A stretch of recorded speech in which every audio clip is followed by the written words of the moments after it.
Hi, everybody. Welcome to one of our educational webinars for the Long Distance Real Estate Investors Group. You can find our group on Facebook, but just by searching Long Distance Real Estate Investors. I'm one of your co-hosts. My name's Jennifer Ward, and a little bit about me, if you're just joining in on one of our webinars for the first time, is I'm a real estate investor and stay-at-home mom. I live in Denver. And I have been investing in Indianapolis for the last 3 years. So we have 5 long-term rentals there.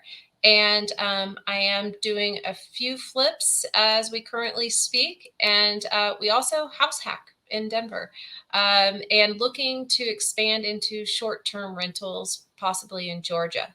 So that's a little bit about me. And I also have here with me my co-host, Raina. Hi, everyone. Raina Bias here. I'm also a long distance real estate investor. I live in Denver and we invest primarily in Memphis, and we also have a property in Birmingham as well. I mainly do the BRRRR method, but I have flipped a couple houses. And yeah, I'd love to learn about real estate, and this webinar I'm super excited about because it's a topic that I think is very, very misunderstood.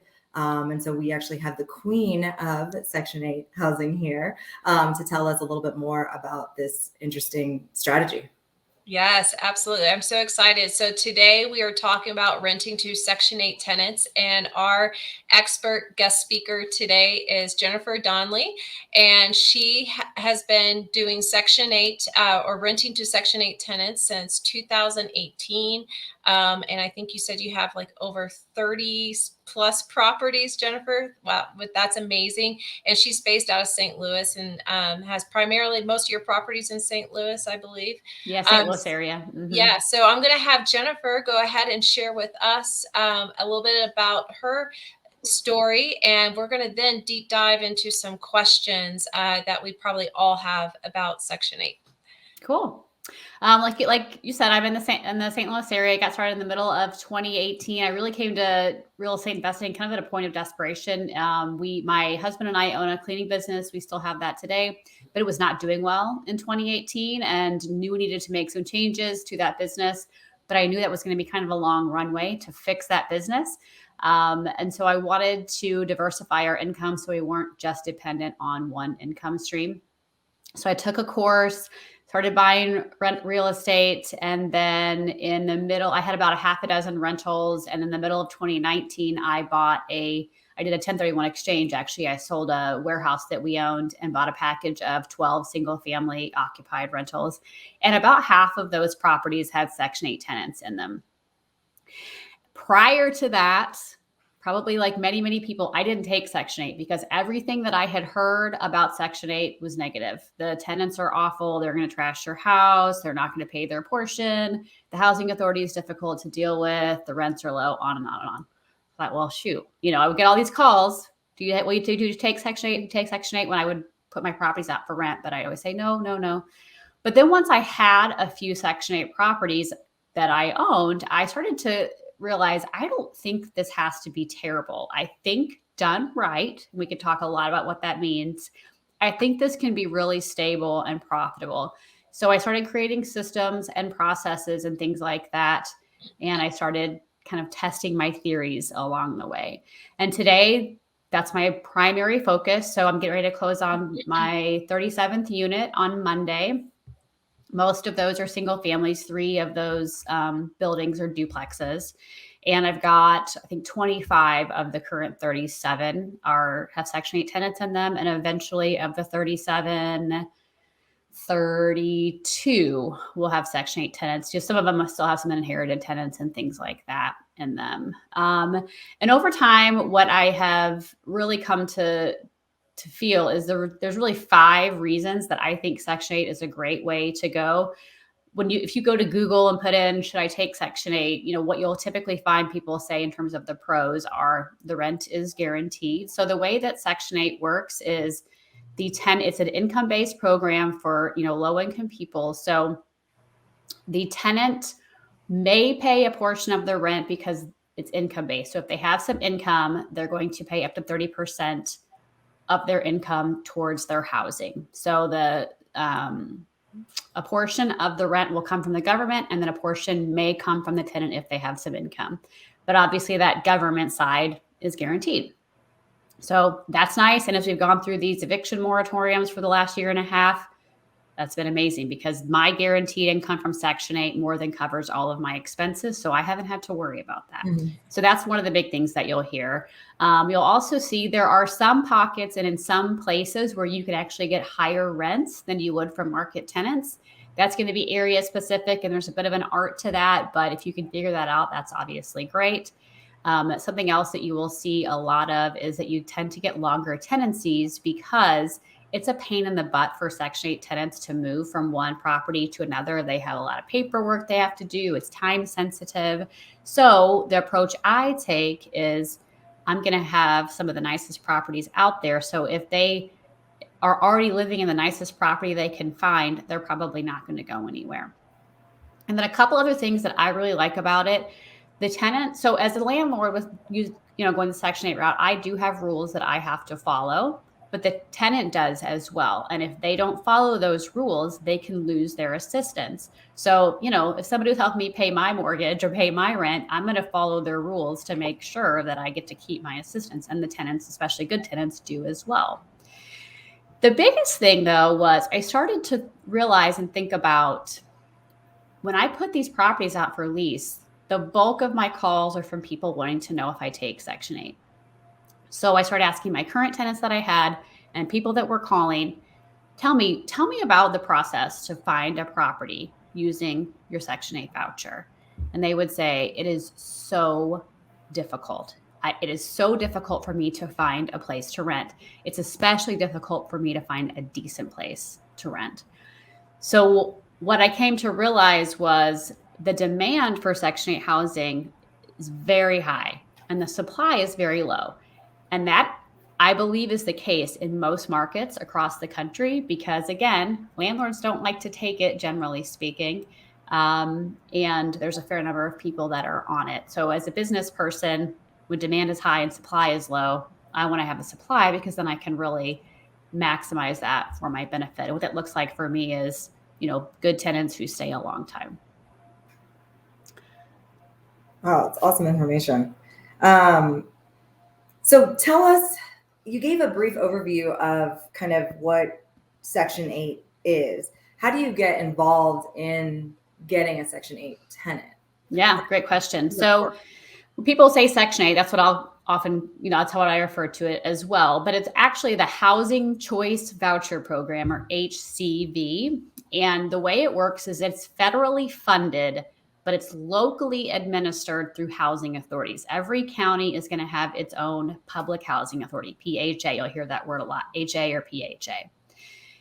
And the reason that's important is because even though the big bucket items are the same, exactly how each PHA is run varies pretty widely, and their processes will vary as well because they have a fair amount of autonomy in creating a lot of their own processes. Plus, some are very responsive, some are not. So it's really important for us as landlords to kind of get involved and get to know our local housing authority so that we can figure out how they operate.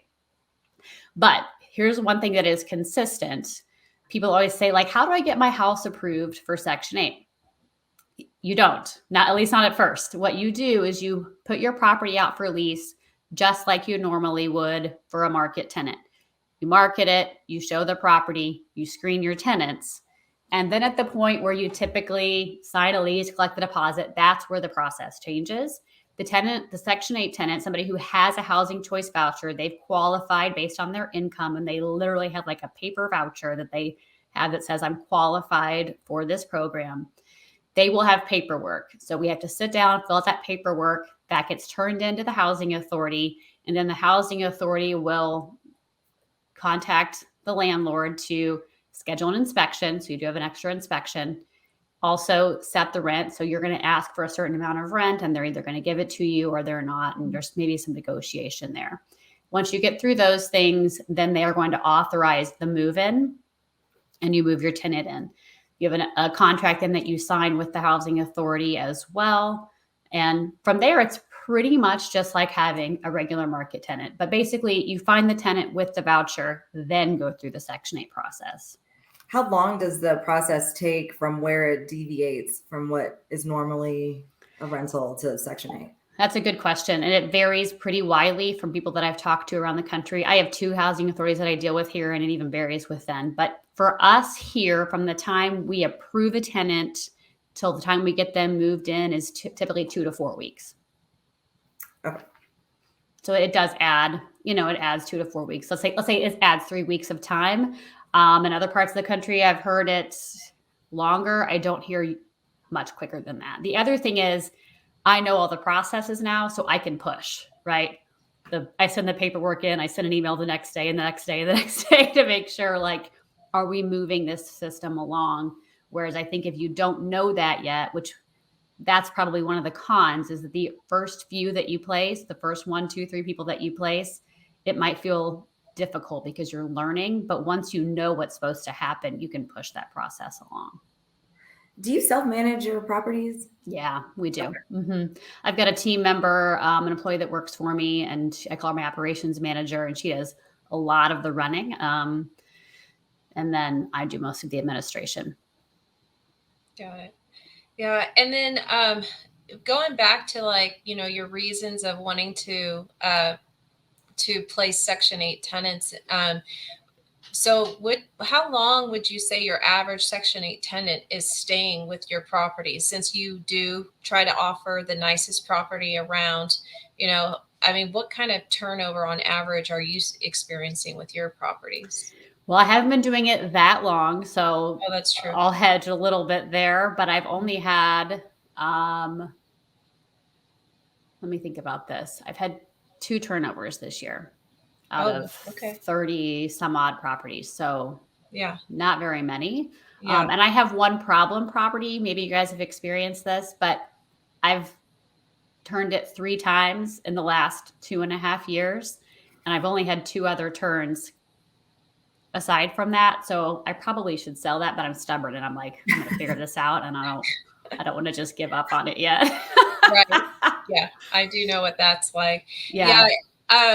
So I just last year, or in 2021 in January. So I placed my first Section 8 tenant when I had a property go vacant because, we finally got the renters who were occupying it, but not paying rent for a year plus because of the moratorium. Even though, they were able to pay rent. And that's what was my driver to place a Section 8 tenant. I was like, I am not going to go through this again because, this was definitely, I think, something, the whole pandemic, I think nobody would have anticipated what had come to surpass. And it was like the black swan. Nobody had their bingo card. Like, this is bananas. Yeah. And so I was like, you know what? I have a mortgage. I can't afford that again. It drained our savings trying to keep up with the mortgage and as well as our other properties and the maintenance and everything that goes on. And I was like, if this happens again, then I want to be guaranteed that I'm going to get my rent paid and I can keep up with all my expenses and I don't have to drain my savings, which is why I got into real estate, was to try to generate build that savings, but it has not happened yet. Yep. And so as soon as we got those people out, I said, all right, I'm going to try out this Section 8. And so far I've been really happy with the one tenant we've placed. And what I had found, was that because it's a single family home, we've had incredible amount of interest of people with the voucher wanting to rent the home, because I feel like what's available to most, like you were saying, like the supply is super low, but the demand is really high. And I'm assuming for most of the supply that's out there, it's probably with apartment complexes, and so I'm just, taking a guess that there's not very many single family homes out there. And when it comes to real estate investors, like like I like to call myself a mom and pop real estate investor. I think most of us have single family homes. And so it's really, up to us wanting to provide that supply of single family homes to these, to the Section 8 tenants. So that's, so far was my experience of just like, all right, I will never have an issue being able to rent out our single family homes if we're advertising to Section 8 for sure. So, yeah. I'd love to talk about, this kind of leads me to, I'd love to talk about the pros of Section 8 and how they actually played out for you. Yeah. You mentioned there was 5 pros. And so you talked about the length of stay. You only had 2 people turn over out of 34 of your properties. We talk about guaranteed income from the government. How did that play out during the pandemic? Like what did that look like for you and your properties? I mean, I'm owed no money today. I've got, let's see, it's the 4th. So I've got a bunch of texts I got to send, right, to get all of my people to pay their portions by tomorrow. But on the 1st or 31st of October, I'm not owed any rent from anyone.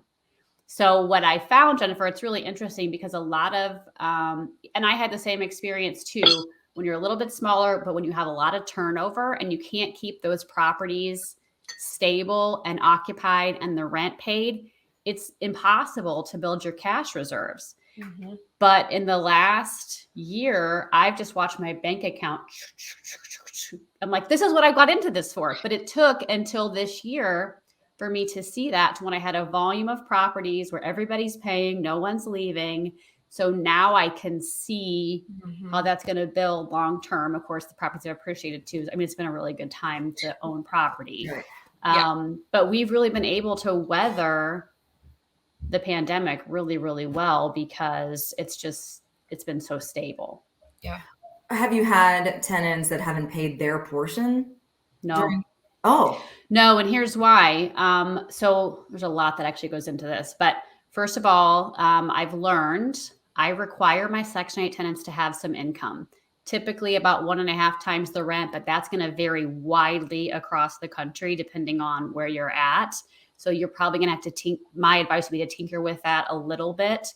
But like most of my properties are 3-bedroom properties, and I require $1,750 in monthly income from my 3-bedroom property Section 8 tenants.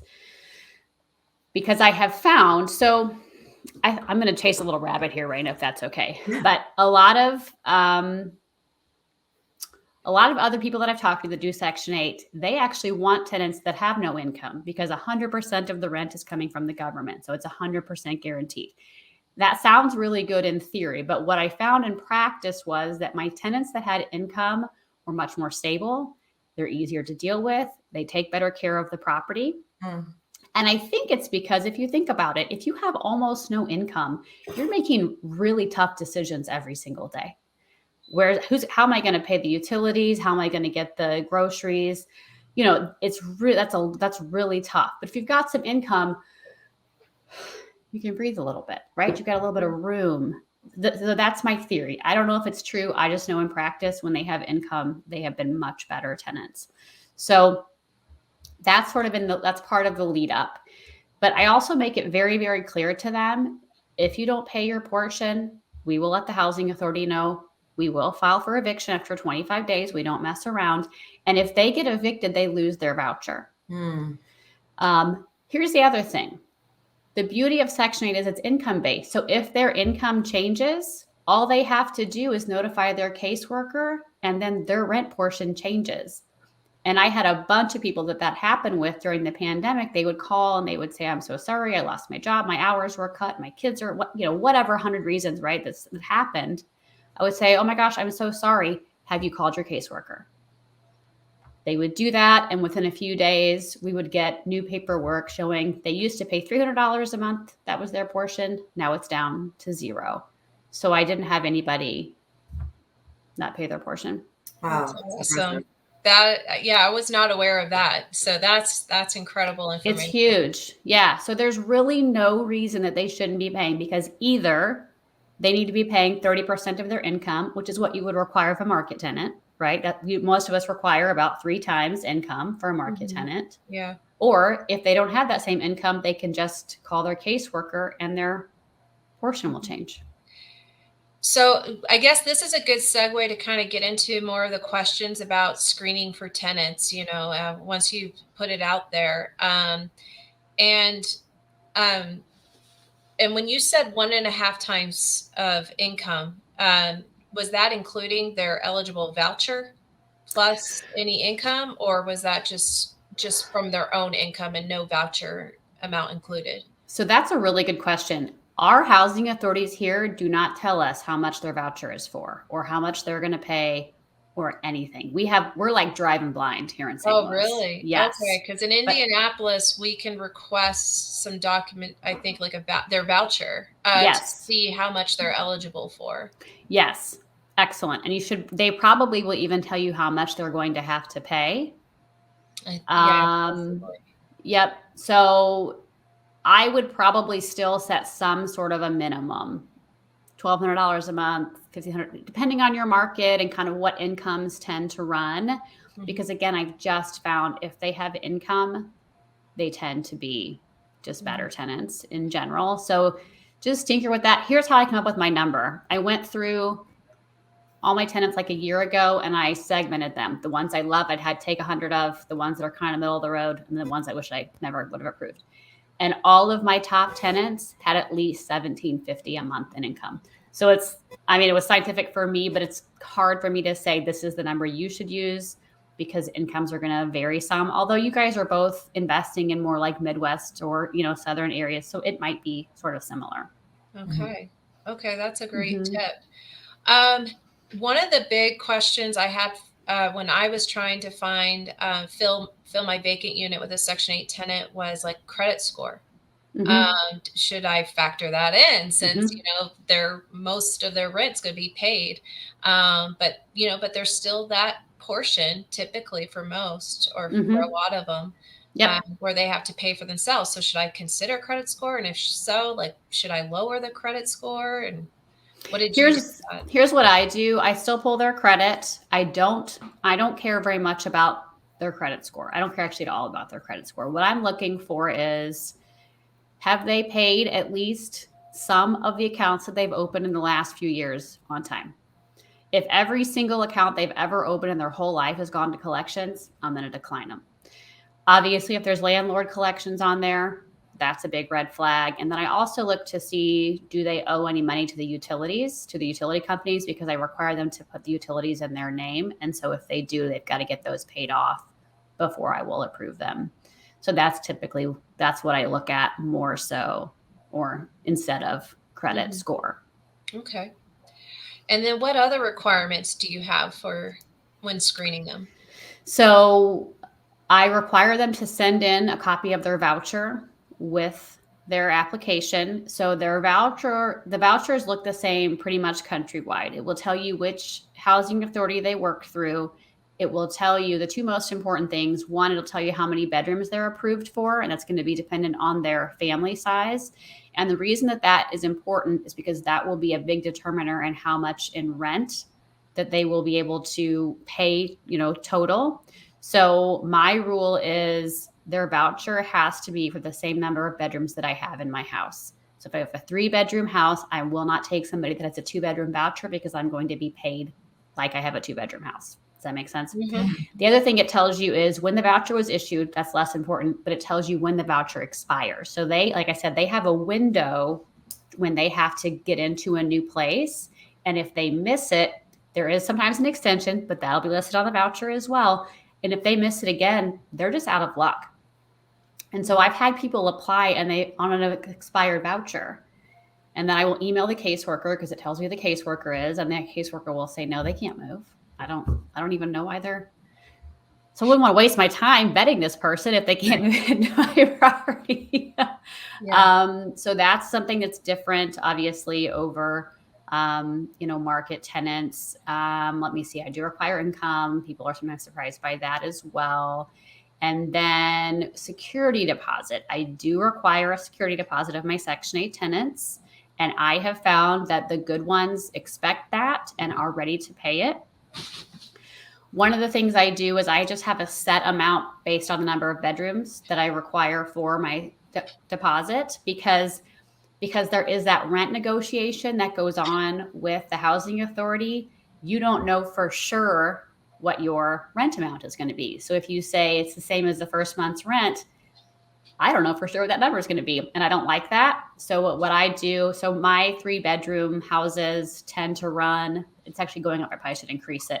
But prior to this year, they were about $1,000 a month. So what I do is on my 3-bedroom properties, I require $1,000 security deposit. And on my 4 bedrooms, I require $1,200. It's just flat. That way I always know. I never have to go look or decide or question. It's just always $1,000. And then so here in St. Louis, you guys may have something similar in your markets, depending on which municipality you're in. Some of the utilities have to stay in the landlord's name. And on those utilities, I bill those forward to the tenant, which you can do. And so later in the process, I will text them and I will say, the security deposit is $1,000. We bill this forward to our tenants, these utilities. And then we do on our single families require the tenants to maintain the landscaping, mow the lawn, and clean the gutters. Are you able to pay the deposit and the utilities each month and take care of those maintenance items?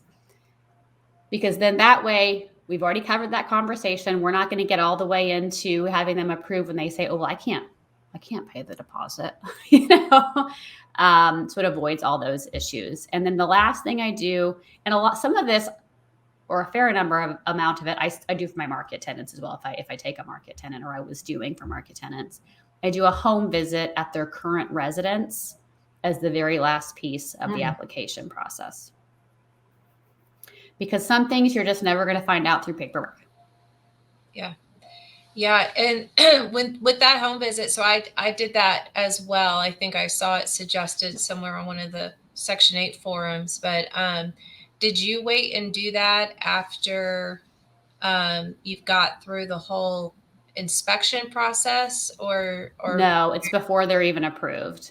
Okay. It's based off, for their approval. Got it. Before they're approved. And I should back up and say, so there are some areas where you have to take Section 8. So if your local town, county, or state has a law against source of income discrimination, you have to take Section 8 tenants and you have to take market tenants. You cannot differentiate. So just know that if anybody that's watching this, I'm not a lawyer, talk to your attorney, all that stuff. Oh wait, Raina's a lawyer. Talk to her. So first of all, know that. And then whatever you do, if you're taking both, if you can, should, or are taking both market and Section 8 tenants on a property, you have to screen them all the same, except for the things that have to be different, such as, getting the voucher income, things like that. So I do want to say that. But yeah, what I do on the home visit is I do all the paperwork first. And then the very last thing I do is I call them and say, we want to move you to the home visit phase of our application process. And then I literally show up with a checklist on a clipboard.